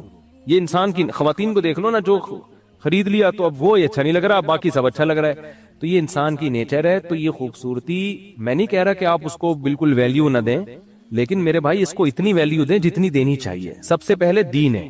آپ کی نسل برباد ہو جائے گی، پٹو گے میرے سامنے جو صبح. اور خواتین کو بھی کہتا ہوں لبرل لوگوں کو تلاش نہ کریں، دیندار آدمی تلاش کریں. خواتین کو بھی بڑا شوق ہوتا ہے بالکل آزاد خیال آدمی ہو، براڈ مائنڈ قسم کا، پردے وردے کی بالکل پابندی، مجھے پردہ بالکل بھی پسند نہیں ہے، ٹھیک ہے نا، اور کوئی روک ٹوک نہیں، جہاں جاؤں انجوائے کروں. تو جب اس طرح کا آدمی آپ کی لائف میں آئے گا تو وہ بھی تمام پابندیوں سے آزاد. پھر وہ کسی انٹی سے ہنس ہنس کے بات کر رہا ہے تو آپ کو بھی تکلیف ہونے کی اجازت نہیں. کہے گا ایک گھٹیا سوچ والی عورت، وہ ایسے کرے گا، گھنٹوں گھنٹوں فون پہ بات کرے گا.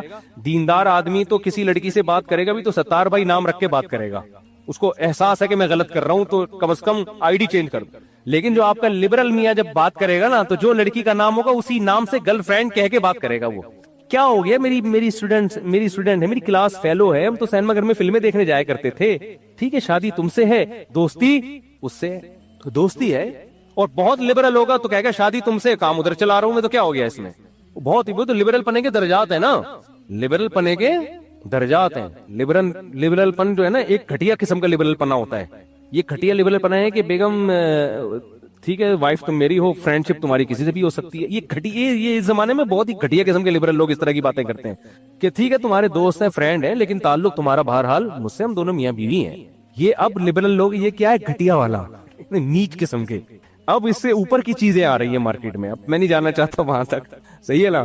تو میرے پاس فون آتے ہیں خواتین کے، بھائی ہم نے شادی کی میاں کے، تو لڑکیوں سے اتنے تعلقات ہیں. میں ان سے کہتا ہوں کہ جب دیندار کا پتہ چلا ہوگا، بہت سے داڑھیوں والے آئیں گے، تبلیغ جماعت والے آئیں گے، آپ نے تو یہ کہہ کے ریجیکٹ کر دیا ہوگا ہمیں ملا ٹائپ کا نہیں چاہیے. یعنی ہاں ہم نے تو یہ کہا تھا، ہم نے کہا یہ ملا ٹائپ کا نہیں ہے. تو اچھا یہ ذہن میں رکھیں کہ صرف داڑھی پگڑی کافی نہیں ہوتی. بہت سے جو ہے نا وہ داڑھی کے روپ میں بڑے بہت ہی بدماش قسم کے لوگ ہوتے ہیں، تو صرف داڑھی پگڑی دیکھ کے نہیں کہیں دے دیا کریں. اصل دیکھیں دین کو فالو کتنا کر رہا ہے یہ. بعض بغیر داڑھی والے بڑے غیرت مند ہوتے ہیں، بعض داڑھی والے عجیب سے بہت ہی بغیرت ہوتے ہیں معذرت کے ساتھ. لیکن ہم نے تو بہرحال گیٹ اپ بھی دیکھنا ہے، ہم تو ظاہر کے مکلف ہیں نا، اور یہ بھی دیکھنا ہے کچھ تحقیق کر کے کہ یہ کیا ہے. تو دینداروں کو دیا کریں جو اسلام کو فالو کرتے ہیں. مفتی صاحب یہ ہو گیا. اور لڑکی میں پردے پر تو میں سمجھتا ہوں کمپرومائز نہ کریں. بے پردہ لڑکی سے شادی کے بعد جب اولاد ہوگی نا تو وہ بیٹی پھر ماں ہی کو فالو کرتی ہے. یہ کام وہی کرے جو اپنی بیٹیوں کے بارے میں چاہتا ہے کہ وہ بے شک اسکرٹ پہن کے گھومے، وہ بے شک گلے کھول کے گھومے، مجھے پھر تکلیف نہیں ہوگی. اگر آپ کا ظرف اتنا بڑا ہے تو پھر آپ کریں. اسے گوروں کا ہوتا ہے، وہ کہتے ہیں کیا مسئلہ ہے یار، صوفہ نکال دیا غیرت میں آ کے، بس اس سے زیادہ وہ کہتے ہیں اتنا زیادہ نہیں. پنڈی سے 2 بھائی ملاقات نہیں. دیکھو یار یہ سب ملاقات کے لیے آئے، میں کہاں میں کیا کروں. مجھے وہ یاد آتا ہے ایک فاحشہ خاتون لڑکی تھی، بڑے اس کے افیئر چل رہے تھے. ایک لڑکے نے مجھے آ کے بتایا کہ وہ فاحشہ لڑکی کھڑی ہوتی ہے گیٹ پہ، ایک دن مجھے بلا کے کہتی ہے مجھے لے کے بھاگ جاؤ. میں نے کہا آپ نے کیا کہا؟ کہتے ہیں میں نے کہا میں تجھے لے کے بھاگوں گا، مجھے کون لے کے بھاگے گا پھر، یعنی میں تجھے پناہ دوں گا تو مجھے تو میرا تو خاندان مجھے ٹھکانہ نہیں دے گا، تو میں بھی پھر کسی کو کہوں گا مجھے بھی لے کے بھاگ جا. تو میرے بھائی میں اتنے لوگوں سے ایک دن میں ملاقات کروں گا تو میں خود تو کسی سے ملاقات کے قابل رہوں گا نہیں. ابھی غور کرتے ہیں اس پہ بھی. 3 آدمی ہو گئے، 2 بھائی لاہور والے ہو گئے، ایک یہ بھی لاہور والے ہو گئے. پکڑنے پر مفتی صاحب میں نے گھر والوں کو آپ کا بیان سنا ہے کہ بیوی کو فیس بک بنا کر آئی ڈی بنانے نہ دو، تو گھر والے کہہ رہے ہیں کہ تم مولوی لوگ شکی مزاج ہوتے ہو. بنا دو بھائی. دیکھو یاد رکھو یہ مطلب نہیں ہے کہ جس لڑکی کی فیس بک پہ آئی ڈی ہے وہ غلط ہے، یہ مطلب نہیں ہے. بہت سی لڑکیاں فیس بک پہ آئی ڈی ہے، مردوں سے رابطے میں بھی ہیں، لیکن پھر بھی وہ غلط نہیں ہے، وہ ضرورت کے وقت رابطہ. یوٹیوب چینل بھی ہیں بہت سی، اور بہت سی ایسی ہیں جو پردوں کے اندر 8 پردے ان کے اوپر ہوں گے، رضائی میں کمبل میں گھس کے مردوں سے رابطے ہیں ان کے اوپر سے گیٹ اپ بہت اچھا ہے. ہم ظاہر کے مکلف ہیں. دیکھو اگر یہاں چرس بانٹنا ہم شروع کر دیں تو کیا سارے چرس پی لیں گے؟ ہو سکتا ہے ایک یہ ہیروئن بانٹنا شروع کر دیں، آپ میں سے شاید کوئی ایک کو ہیروئن کا چسکا لگے، 99% بچیں گے کہ یار یہ بری چیز ہے. لیکن اس بیس پہ کہ 99% بچ رہے ہیں، کیا ہیروئن تقسیم کرنے کی اجازت دے دی جائے گی؟ بھائی ایسے کام سے منع کیا جائے گا جو برائی کا ذریعہ بنتا ہے اور اس کی ضرورت بھی نہیں ہے. تو جیسے میں یہاں ہیروئن بانٹنا شروع کر دوں اور میں کہوں جس نے خراب ہونا ہوگا نہیں ہوگا، تو ہم کیوں پابندیاں لگی؟ کسی ہیروئن کی کوئی آ رہا ہے میں تو پابندی لگاؤں گا نا. گورنمنٹ بھی پابند، دیکھو گورنمنٹ چھاپے مارتی ہے، ٹیکسی سے ہیروئن برآمد ہوئی، ٹیکسی ڈرائیور والا یہ تھوڑی کہہ سکتا ہے بھائی جس نے پینا ہوگا پیے گا، جو نہیں پینا ہوگا نہیں پیے گا. گورنمنٹ کہہ رہی ہے تم معاشرے میں برائی کو پروموٹ کیوں کر رہے ہو؟ تو خواتین جو فیس بک پہ آئی ڈی بنا رہی ہیں، اگر ضرورت ہے پھر تو کوئی واضح کریں بھائی ضرورت ہے، ہمیں یہ ضرورت نہیں ہے. تو جتنے انٹرنیٹ کے ذریعے گھر خراب ہوئے ہیں نا، وہ فحش فلمیں دیکھ کے نہیں ہوتے. فحش فلموں کے اپنے نقصانات ہیں. ہمیشہ لنک لڑکیوں کا بنتا ہے، لڑکوں کا بھی لڑکیوں کا بھی. وہ کس سے بنتا ہے؟ فیس بک آئی ڈی سے. اور ایک واقعہ نہیں ہے، طلاقوں کے سینکڑوں واقعات ہیں. اچھے بھلے ہنستے کھیلتے گھر برباد ہو گئے ہیں. وہ دنیا میں کوئی بھی کامل نہیں ہوتا. اگر شوہر میں ایک ذرا سا فالٹ ہے اور آئی ڈی پہ جس بندے نے دوستی کی اس میں وہ والا فالٹ نہیں ہے، بے شک درجنوں دوسرے فالٹ ہوں، وہ لڑکی کو الو بنا دیتا ہے. اور خواتین میں آج کل ایک بہت بڑی مسئلہ یہ ہے، ہر آدمی کے سامنے اپنے شوہر کی برائیاں شیئر کر رہی ہوتی ہیں. مرد اس سے بہت ناجائز فائدہ اٹھاتے ہیں اور ہر آدمی ہمدرد بن کے آئے گا مارکیٹ میں. میرے پاس تو نفسیاتی ڈاکٹروں کے کیس آتے ہیں جو کاؤنسلنگ کرنے والے. عورت گئی اپنے دکھڑے سنائے شوہر کے. سب ڈاکٹر نہیں ایسے ہوتے، ڈاکٹروں پہ اس پہ پابندی بھی ہے، یہ ایلیگل ہے کہ آپ اس کے جذبات سے نہیں کھیل سکتے. یورپ میں تو بہت سخت سزا ہے اس کے اوپر نا. کوئی کاؤنسلنگ کے لیے کسی کو بٹھایا ہوا ہے، وہ اس لڑکی کو جب بھی کوئی کاؤنسلنگ کرتا ہے نا تو عورت کے جذبات اس کی طرف مائل ہوتے ہیں کہ یہ میری کیئر کر رہا ہے. تو ایسے لوگ کیا کرتے ہیں، یہ کر سکتے ہیں. اس میں مذہبی لوگ بھی آتے ہیں جو 2 نمبر کے، جو مذہب کا گیٹ اپ مذہب کا ہے. میں نے ایسے لوگ بھی دیکھے مذہب کے نام پہ لڑکیوں کو گھر سے بھگایا. انہوں نے، لڑکی نے رابطہ کیا کسی نیک بزرگ ٹائپ کے آدمی سے، اس نیک بزرگ سمجھ کے. یہ سچی مچی کے واقعات ہیں، میں ہوائی فائر ہی نہیں کر رہا. تو اپنے شوہر کی برائی ہے کہ وہ محترم جو بزرگ بنے ہوئے تھے، داڑھی بھی ان کی، انہوں نے اس کو سمجھایا نہیں، بہت نرم لہجے میں نا. ایسے موقع پہ انسان میں خود شیطان غالب آتا ہے. اس کو پتا ہے ویسے بھی اس کا ایک ویک پوائنٹ ہے، لڑکی بھی خوبصورت ہے، میاں سے پریشان بھی ہے. تو بجائے اس کے کہ اس کو سمجھایا جائے بھائی کیوں چھوڑ رہی ہو، وہ الٹا غلط گائیڈ کرنا. اس کی گھنٹہ اس کی ہمدردیاں سنی. اب اس لڑکی کی دنیا میں کوئی سن نہیں رہا ہوتا. یہ جو بزرگ کا گیٹ اپ بنایا ہوئے یہ سن رہے ہوتے ہیں. روحانی ٹوبی ڈرامے زیادہ تر یہ کام کر رہے ہوتے ہیں. تو بزرگ کا گیٹ اپ بنا کے اس کو سمجھایا اور دیکھی ایکچولی پھر عورت کی طبیعت مائل ہونا شروع ہوئی کہ میرا میاں تو میری بات سنتا نہیں ہے، اور یہ اتنے بڑے بزرگ ہو کے گھنٹوں میری ماشاءاللہ دکھڑے سنتے ہیں. اس کو یہ نہیں پتا یہ تمہارے دکھڑے اس وقت تک سن رہے جب تک تم اس کی بیوی ہو نہیں. جس دن بیوی بن گئی اس دن ایک بات بھی نہیں سنے گا تمہاری. اجنبی عورت کے 3 گھنٹے بھی دکھڑے سننے میں مزہ آتا ہے انسان کو. بلکہ وہ کہتا ہے 4 اور لڑکیاں لے آؤ دکھڑے، لیکن ہونی خوبصورت چاہیے، وہ کوئی آڑی ترشی نہ ہو. جتنی خوبصورت خواتین ہیں سب کو دکھڑے سننے کے لیے، وہ تو پیسے دے کے دکھڑے سنے گا. 50 روپے اور لو، تھوڑا 1 گھنٹہ اور بیان کرو. اور کیا کیا ظلم کرتا ہے، یہ ہو رہا ہے. تو وہ لڑکی سمجھتی ہے کہ یار اتنے نیک آدمی، اتنی انہوں نے کیسے ماشاءاللہ بات سنی ہے. پھر بڑے نرم لہجے میں باتیں ہوتی ہیں، اور بالآخر جس کو بزرگ سمجھا تھا وہ آستین کا سانپ نکلتا ہے. اس کو چاہیے تھا بتاتا کہ بھائی یہ شوہر اگر 12 گھنٹے گالیاں دے رہا ہے تو معین اختر کے ماموں تو 24، وہ 12 گھنٹے تو وہ بھی گالیاں نہیں دیتے تھے، ٹھیک ہے نا. میاں اگر 24 گھنٹے گالیاں دے رہے تو کیسے دے رہا ہے 24 گھنٹے گالیاں. اور اگر واقعی کوئی مسئلہ ہے تو وہ اس کو میں صحیح گائیڈ کرے گا. پھر طلاق اگر بنتی ہے تو پھر کیا کیا جائے، 10 راستے ہوتے اس کے. خیر، تو ایسے میں نے گھر اجڑتے ہوئے دیکھے. کسی بزرگ جو گیٹ اپ بزرگوں والا تھا کال کی، اور بزرگ صاحب نے اس لڑکی کے جذبات کو کیش کرا کے بالآخر طلاق دلوا دی. طلاق دلوانے کے بعد اچھی طرح پھر خود نکاح کیا، خود اچھی طرح استعمال کر کے جب دل بھر گیا تو پھر طلاق دے کے بولا کہ پرانے والے سے جا کے شادی کر لو. ایسے واقعات بھی ہمارے ساتھ کسی دن اکیلے میں آپ سفر کرو، چھاؤں میں آؤ، کبھی آپ کو ہم بتاتے ہیں ہو کیا رہا ہے. بہت سی باتیں بتاتے ہوئے ڈر لگتا ہے. تو یہ بعض ڈاکٹر بھی لوگوں کے جذبات سے ناجائز، لڑکیوں کے جذبات سے ناجائز فائدہ اٹھاتے ہیں. تو فیس بک آئی ڈی بنائی، خاتون نے اپنی باتیں شیئر کی. کسی پہلے تو ہر ایک سے نہیں شیئر، تھوڑا سا کسی نے ذرا ہمدردی دکھائی تو اپنی باتیں. اور یہ مرد بڑے مکار بھی ہوتے ہیں، شروع میں کہتے ہیں نہیں گھر بساؤ، تاکہ نا عورت کو اور یقین آئے کہ اتنا اچھا ہے کہ اصل میں یہ چاہتا ہے کہ میرا گھر بسے. وہ ڈرامے کر رہا ہوتا ہے اپنے بھرم. سب نہیں ہوتے لیکن ایسے وہی ہوتے ہیں. آپ کو پتا کیسے چلے گا سچی مچی کا کون ہے، جھوٹی موٹی کا کون ہے؟ کوئی لیبورٹری ٹیسٹ تھوڑی ہوتا ہے. اور بالآخر میں نے دیکھا ہے کہ آئیڈیا بنی ہے، شادی شدہ عورتیں اچھی خوبصورت خاندانوں سے تعلق رکھنے والی اچھی بلی زندگی گزر رہی. تھوڑے بہت پڑھے تو یار ہر گھر میں ہوتے ہیں. بالآخر طلاقیں ہوئی ہیں اور مرد نے اس کو یرغمال بنا کے اس کو استعمال کیا، ٹیشو پیپر کی طرح پھینک دیا. وہ جو عزت تھی خاندان میں، گھر میں ایک ساس تھی جیسی مرضی تھی تو نا، سسر تھا، ایک پورا ایک فیملی تھی، بچے پل رہے تھے، وہ سب برباد ہو گئے. سمجھتے ہو گے نہیں سمجھتے تو ٹھیک ہے پھر بنا کے دے دو، آپ آئی ڈی بنا کے دو. فیس بک پہ بے پردگی خام خامی سختی بھی نہ کریں یار، اب جا کے وہ عورتیں مجھے بددعائیں دیں گی، ہمارے سارے مسئلے خراب کر دیے۔ بنا دو آئی ڈی لیکن چیک تو کر لیا کرو نا، بنا دو آئی ڈی تو چیک تو کر لے، شوہر کو اتنا تو حق ہے کہ چیک کر لے وہ کیا ہو رہا ہے بیگم۔ لیکن پھر بھی غلط فہمیاں پھیلتی ہیں، بعض دفعہ عورت غلط نہیں ہوتی، بعض دفعہ خواتین نے واقعی کوئی ایسی بات کی ہے وہ نہیں چاہتی میرے شوہر کو پتہ چلے، موبائل چھپا لیا، مرد دیکھتا ہے کہ چھپا رہی ہے تو وہ خام خامے شیطان اس کے دل، حالانکہ وہ کوئی گڑبڑ نہیں ہوتی۔ تو بہت زیادہ ایسے کام ہی نہ کرو نا جو غلط فہمیوں کا ذریعہ بنے۔ اس سے بولو بھائی تم نے فیس بک پہ بیان سننے تو ٹھیک ہے، میری آئی ڈی استعمال کرو، پکڑے جاؤ گے خود ہی تم تھوڑے دنوں میں۔ اپنی آئی ڈی دے دو اپنی بیگم کو، اس سے خود بھی انسان کے بچے بن کے رہو گے آپ، حقیقت بتا رہا ہوں۔ مفتی صاحب 3 دن قبل جامع الرحمت نے آپ کے ساتھ سیلفی بنائی، دو اللہ کا شکر ہے میں نے 2007 کے بعد فیس بک میں آئی ڈی بنائی نہیں اپنی، کیونکہ میں 2007 میں فیس بک آئی ڈی مجھے کسی نے بنا کے دی تو مجھے اندازہ ہوا ٹائم ویسٹنگ کا اس سے بہتر ذریعہ پوری دنیا میں ہو ہی نہیں سکتا۔ میں فیس بک پہ جا کے بیٹھتا تھا، السلام علیکم، وعلیکم السلام، اور پھر فتنہ کتنا ہے، بہت دفعہ بڑی بڑی مونچھوں والا آدمی ہوتا ہے اور ایسا خوبصورت اس نے لڑکیوں والا نام لکھا ہوا ہوتا ہے، 17 سال کی لڑکی شو کر رہی ہوتی، تو اپنے آپ کو آدمی آزمائش میں کیوں ڈالے بھائی، ہم بھی تو انسان ہیں، ایسا کام ہی نہ کرو یار۔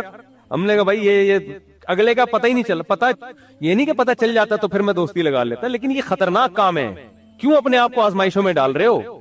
سیدھا طریقے سے جو نکاح کا پروسیس اللہ نے رکھا ہے طریقہ تمیز سے یار، تو وہ چلتے رہو، جتنی ہو جائے اس پہ اللہ کا شکر ادا کرو۔ اب ہماری جتنی ہو گئی ہم گزارا کرنے ہیں، جتنی ہو گئی اب مجبوری ہے، ٹھیک ہے نا، تمیز سے اتنی ہو گئی ہیں اب کیا کریں، صبر کر رہے ہیں، بہت دنوں سے نہیں ہوئی شادی ہماری لیکن اب صبر کر رہے ہیں۔ تو کیا کہہ رہا تھا یار میں یہ کہہ رہا تھا کہ اس سے ٹائم اتنا ویسٹ ہوتا ہے، تو مجھے اندازہ ہو گیا یار یہ، اور پھر فیس بک پہ ایک ویڈیو، پھر دوسری ویڈیو، پھر تیسری ویڈیو، اتنا ٹائم چیٹنگ میں دوستیاں لگتی ہیں، تو اللہ کا شکر ہے ایسا ہم نے بند کیا کہ مجھے نہیں یاد پڑتا میں نے فیس بک پہ کبھی دوبارہ چیٹنگ کی ہو، اور اب جا کے یہ حال ہوا ہے کہ میری فیس بک آئی ڈی ہے لیکن مجھے نہیں پتا ہے، وہ ایڈمن کو حوالے کی ہوئی ہے، میرا پرسنل آئی ڈی بھی اور وہ جو ہمارا آفیشیل چینل ہے وہ بھی، انہیں سے پاسورڈ پوچھ، کبھی ضرورت پڑ جاتی ہے نا تو اس سے پاسورڈ پوچھ رہا ہوں، تو میں میرا پاسورڈ تو بتائے، کیوں ٹائم بہت زیادہ ویسٹ ہوتا ہے اس میں، اپنی زندگی کو تباہ مت کرو اپنے ہاتھوں سے، اس سے بہتر ہے کوئی کھیل کود میں سیاحت میں ٹائم لگا لو، بہت ٹائم ویسٹ ہوتا ہے۔ تو میں اس فیس بک کا نہیں قائل ہوں بالکل بھی، کوئی ضرورت ہو مجبوری ہو تو ٹھیک ہے ورنہ نہیں۔ اچھا بھائی یہ ہو گیا نا، 3 دن قبل جامع رشید میں آپ کے ساتھ سیلفی بنائی، دوسرے اور رشتہ دار کہہ رہے تھے کہ لگتا ہے تمہارا بھی دوسری شادی کا ارادہ ہے۔ مولانا تنویر الکاکا جو بھی میرے ساتھ بناتا ہے نا سیلفی، وہ گھر والے اس کو یہی تانے دیتے ہیں، اگر کوئی نامحرم ہماری تصویر لے تو کیا یہ جائز ہے؟ کیوں لے رہی ہے آپ کی نامحرم تصویر؟ کسی مشہور شخصیت کی تو بعض دفعہ اس لیے خاتون لے رہی ہوتی ہے، ہم بتائیں گے جی ہم ایئرپورٹ پہ فلاں پائلٹ سے ملے تھے، فلاں ایکٹر سے ملے تھے، فلاں مولانا سے ملے تھے، اور مشہور آدمی کے لیے کسی کو دھکا دینا بھی آسان نہیں ہوتا، اس میں اگلے کی بے عزتی ہو رہی ہوتی۔ ایسا ہوا ایئرپورٹ پہ ایک ایئر ہوسٹس نے آ کے میرے ساتھ جلدی سے سیلفی لے لی نا، اب میں نے منع بھی کیا، میں نے کہا یہ ہماری قوم جو ہے نا یہ میرے پیچھے پڑ جائے گی، تو لیکن اب ایک حد تک انسان روک سکتا ہے، تو آپ کے ساتھ بھی اگر کوئی مشہور آدمی ہے، آپ کوئی باکسر ہیں بہت بڑے، آپ کوئی کھلاڑی ہیں، کوئی خاتون آ کے جلدی سے سیلفی لے کے، میں ایک میجر صاحب کے ساتھ تھا، ہمارے دوست نے بیان میرا سنتے ہیں، وہ آرمی میں بڑے اچھے زبردست میجر ہیں، زبردستی ہوتے ہیں میجر اور کیا ہوتے ہیں، تو وہ انفینٹری میں ہے نا اس لیے زبردست کہہ رہا ہوں، تو وہ میں ان کے میس میں گیا، انہوں نے انوائٹ کیا تھا مجھے، تو ہم لوگ چلتے ہوئے جا رہے ہیں، اچانک ایک لڑکی آئی ان کے ساتھ سیلفی لے کے چلی گئی، مجھے کہنے لگے یار یہاں یہ بڑی پرابلم ہے یار، ہم اس وردی میں ہوتے ہیں تو لڑکیاں آ کے سیلفیاں لے کے چلی جاتی ہیں، تو میں نے ان سے کہا کہ آپ کی بیگم کیسے برداشت کر رہی ہے یار، یہ ورنہ عورتیں کہاں برداشت کر دیں گی، ان کی بیگم کو بہت اعتماد ہے کہ مفتی صاحب کے بیان سن کے بھی ان کا دوسری شادی کا کوئی پروگرام نہیں ہے، اس لیے وہ ہنسی خوشی زندگی گزر رہی ہے، اللہ کرے گزرتی رہے۔ اچھا بھائی میرا چھوٹا بھائی آپ کے بیانات بہت شوق سے سنتا ہے، کہتا ہے کہ میں بڑے ہو کر مفتی طارق مسعود بولو، انسان بنو بس، مفتی طارق مسعود انسان اللہ بنا دے، ہمیں بھی انسان بنا دے اللہ، اچھا انسان۔ فجر کی نماز 2 رکعت سنت پڑھ رہا تھا کہ سلام پھیرنے کے بعد جائے کھڑا ہو گیا، تو میں اس صورت میں دوبارہ بیٹھ کر تحیات پڑھ کر سجدہ سہو کروں گا، سلام پھیرنے کے بجائے یہ کھڑے ہو گئے تو ظاہر ہے دوبارہ بیٹھ کے سجدہ سہو کریں گے۔ اگر سورہ فاتحہ سورہ کے بجائے تشہد پڑھے، سورہ فاتحہ یا سورت کے بجائے تشہد پڑھ لے، پہلی رکعت میں اگر تشہد پڑھ لے سورہ فاتحہ کے بجائے تو سجدہ، پہلی اور دوسری رکعت میں سجدہ سہو واجب ہے۔ فرض نماز کی تیسری اور چوتھی رکعتیں خالی ہوتی ہیں، اس میں کچھ بھی پڑھ لو تو کچھ بھی واجب نہیں ہے۔ مفتی صاحب آپ سے سوئی گیس کے بارے میں پوچھا تھا کہ ہمارے گھر میں گیس بہت کم آ رہی ہے، اس کو ہم گیس کمپریسر لگا سکتے ہیں؟ ایسی باتیں نہ پوچھا کرو، ایسی باتیں کیوں پوچھ رہے ہو جس میں میرے خلاف کیس بن سکتا ہے یار، اللیگل کام کی میں کیوں اجازت دوں گا آپ کو؟ کیا سوال مرنے کے بعد دوبارہ زندہ ہونے پر قرآن سے دلیل دے اور عقلی دلائل بھی دیں، یہ پورا بیان مرنے کے بعد دوبارہ زندہ ہونے پر ہی تو تھا۔ حق مہر کی شرعی حیثیت کیا ہے؟ مفتی صاحب میں نکاح کرنا چاہتا ہوں، گھر والے نکاح کرنے سے روک رہے ہیں جبکہ زنا کا خوف بھی ہے، تو کر لے، گھر والوں سے نہیں پوچھیں، کر لیں، گھر والوں کو روکنے کا حق نہیں ہے۔ مفتی صاحب اب بھی دیکھو لوگ یہ بات سننا شروع، ورنہ میں نے ایک دفعہ یہ بات کہہ دی تھی کہ اگر آپ کے پاس وسائل ہیں گھر والے آپ کو نکاح سے نہیں روک سکتے. مجھے پتا اتنا ری ایکشن ہوا تھا نا کہ آپ کی سوچ ہوگی، لیکن الحمدللہ یہ سنتے سنتے اب لوگوں کے ذہن اتنے ہو گئے ہیں کہ بچوں کو کرنے تو نہیں دیتے شادی، اگر اب وہ ری ایکشن نہیں ہوتا تو یہ بھی ایک ماحول بن گیا نا کافی حد تک. مفتی صاحب قیامت کے اللہ صاحب کتاب کی طرح لیں گے، تفصیل سے بیان کریں گے انشاءاللہ. مفتی صاحب مسلمانوں کے علاوہ ہندو، عیسائی، یہودی جتنے بھی غیر مسلم کیا ہیں ان کے لیے ہمیشہ جہنم کی آگ ہے. جس کو اسلام کا پتہ تھا اور وہ حق کو اس نے قبول نہیں کیا، اللہ کی توحید پر ایمان نہیں لایا، تو اسلام نے یہ بات واضح طور پہ بیان کی ہے کہ ان کی کبھی بخشش نہیں ہوگی، خالدین فیہا ابدا، ہمیشہ جہنم کی آگ میں جلیں گے. تو یہ مسلمان نہیں پھینک رہے ان کو، یہ جو قرآن ہے، جو کلام اللہ کا کلام ہے، اللہ خود بتا رہے ہیں کہ جو میری توحید پر ایمان نہیں رکھتا اس کی یہ سزا ہے. اس پہ اشکالات کیا ہیں، جوابات کیا ہیں، یہ کئی دفعہ بیان میں بتا چکا ہوں. ایک بندے نے بیوی کو 3 طلاق خط لکھ کر بھیجا، بڑا نادم ہو کر اس کے بھائی کو فون کیا کہ آگے خط مت دینا. کیا طلاق ہو گئی؟ ہو گئی. خط لکھتے ہی طلاق واقع ہو جاتی ہے، بیوی تک پہنچنا ضروری نہیں ہے. مفتی صاحب اللہ آپ کو درجہ اور آپ کے تبلیغ عمل کو آمین. زکوٰۃ کے حوالے سے شریعت نے چاندی اور سونے کے مطابق حکم دیا ہے، جبکہ ان کی قیمت میں زمین آسمان کا فرق ہے. اس کے بعد زکوٰۃ ادا کرنے کا کیا یہ فارمولہ رہے گا؟ سونا اصل ہے اس میں، کیونکہ عبادت میں احتیاط واجب ہے. نبی کے دور میں سونے چاندی کا جو نصاب تھا برابر تھا، اب چینج ہو گیا ہے. اب ہمیں نہیں پتا چاندی اصل ہے یا سونا اصل ہے. تو غریب کا فائدہ بھی سونے کو معیار بنانے میں، چاندی کو معیار بنانے میں، میں نے پہلے سونا کہہ دیا غلط، چاندی کو معیار بنانے میں. اور زکوٰۃ نماز روزے کی طرح فرض ہے، رکن ہے.